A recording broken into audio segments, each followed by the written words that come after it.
अय्यूब की पुस्तक अध्याय 10। मेरा प्राण जीवित रहने से उकताता है। मैं स्वतंत्रता पूर्वक कुड़कुड़ाऊंगा और मैं अपने मन की कड़वाहट के मारे बातें करूंगा। मैं परमेश्वर से कहूंगा, मुझे दोषी न ठहरा। मुझे बता दे कि तू किस कारण मुझसे मुकदमा लड़ता है। क्या तुझे अंधेर करना और दुष्टों की युक्ति को सुफल करके अपने हाथों के बनाए हुए को निकम्मा जानना भला लगता है? क्या तेरी देहधारियों की सी आंखें हैं? और क्या तेरा देखना मनुष्य का सा है?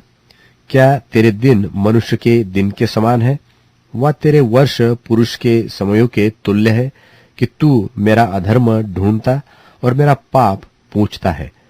मुझे तो मालूम ही है कि मैं दुष्ट नहीं हूं और तेरे हाथ से कोई छुड़ाने वाला नहीं है।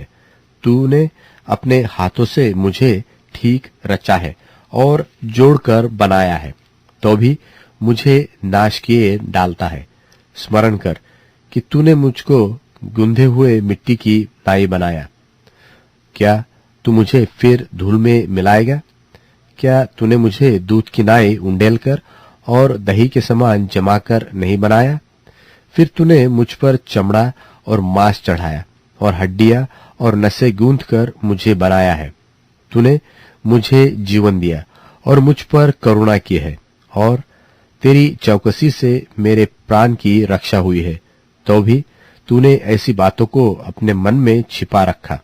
मैं तो जान गया कि तूने ऐसा ही करने को ठाना था। जो मैं पाप करूं तो तू उसका लेखा लेगा और अधर्म करने पर मुझे निर्दोष न ठहराएगा। जो मैं दुष्टता करूं तो मुझ पर हाय, और जो मैं धर्मी बनूं तो भी मैं सिर न उठाऊंगा, क्योंकि मैं अपमान से भरा हुआ हूं और अपने दुख पर ध्यान रखता हूं। और चाहे सिर उठाओ तो भी तू सिंह की नाई मेरा अहेर करता है और फिर मेरे विरुद्ध आश्चर्यकर्म करता है। तू मेरे सामने अपने नए नए साक्षी ले आता है और मुझ पर अपना क्रोध बढ़ाता है और मुझ पर सेना चढ़ाई करती है। तूने मुझे गर्भ से क्यों निकाला?